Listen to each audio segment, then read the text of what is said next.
அன்பிற்குரிய ஆசிரியர் சொந்தங்களே வணக்கங்க. இந்த வீடியோவில் நம்ம என்ன பார்க்க போறோம்னா, இந்தியா ஃபுல்லா டிஇடி தேர்வுக்கு எதிராக ஒவ்வொரு மாநிலங்கள்லையும் ஆசிரியர்கள் போராட்டம் பண்ணிட்டு இருக்காங்க. 2010க்கு முன்னாடி அப்பாயின்மெண்ட் ஆன ஆசிரியர்கள் போராட்டம் பண்றாங்க. நியாயமான கோரிக்கைகளை வலியுறுத்தி ஒரு சட்டம் கொண்டு வரப்பட்டா அதுக்கு பிறகுதான் அது அமல்படுத்தப்படணுமே தவிர, அதுக்கு முன்னாடி இருந்த காலகட்டங்கள்ல அந்த சட்டம் அமல் எப்படி ஆகும் அப்படிங்கிற வினாவை நோக்கி ஆசிரியர்கள் பல்வேறு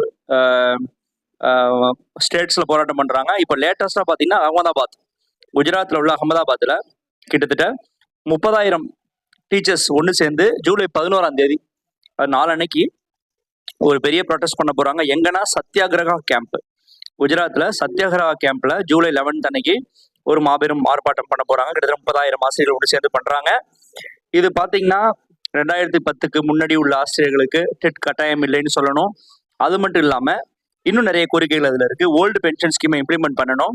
அண்ட் 6th இருந்து 8th வரைக்கும் பாடம் நடத்துற ஆசிரியர்களுக்கு செப்பரேட்டான ஒரு கிரேட் பே கொடுக்கணும் அப்படின்னு சொல்லி, and opposition to taking charge of additional schools. ஓகேவா? ஸோ இது மாதிரி விஷயங்களுக்காக என்ன பண்றாங்க, அவங்க இந்த நியாயமான கோரிக்கைகளுக்காக இந்த போராட்டங்கள் நடத்துறாங்க. டிஇடி தேர்வுக்கு எதிராக நாடு முழுக்க பல்வேறு மாநிலங்கள்ல வந்து அது ஆசிரியரோட எதிர்ப்பை வந்து சம்பாரிச்சிருக்கிறதுனால பல்வேறு மாநிலங்கள் அவங்களே முடிஞ்ச ரிலீஃபை கொடுக்க முயற்சி பண்றாங்க.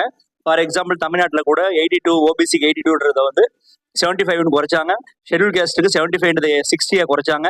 பட் ஜென்ரலுக்கு குறைக்கல. அந்த ஜென்ரலுக்கான குறைக்க சொல்லி கோர்ட்டு கேட்டிருந்தாங்க. ஸோ தமிழ்நாடு அரசு கொள்கை முடிவு வந்து எடுத்திருக்கிறதா சொன்னாங்க. சீக்கிரம் தமிழ்நாட்டில் கூட பொது பிரிவினருக்கு நல்ல ஒரு செய்தி நம்ம எதிர்பார்க்கலாம். இது இல்லாம இன்னும் கூட அது வந்து குறைக்க வாய்ப்பு இருக்குமா அப்படிங்கிற மாதிரிலாம் யோசிக்கிறாங்க. பட் இது எல்லாத்தையும் தாண்டி நாடு முழுக்க நடக்கின்ற இது மாதிரியான ஆசிரியர்கள் எதிர்ப்பின் காரணமாக ஒரு amendment, RTI 2009 right to education act 2009ல ஒரு அமெண்ட்மெண்ட் ஏற்படுவதற்கான வாய்ப்புகள் நிச்சயமா இருக்கு. எதிர்காலத்துல விரைவாகவே அடுத்த பார்லிமெண்ட் கூட்டத்தொடரில் இது சம்பந்தமா பேசுறதுக்கு வாய்ப்பு இருக்கு. பார்ப்போம். அடுத்த லேட்டஸ்ட் செய்தியோடு நான் உங்களுக்கு சந்திக்கிறேன். தேங்க்யூ.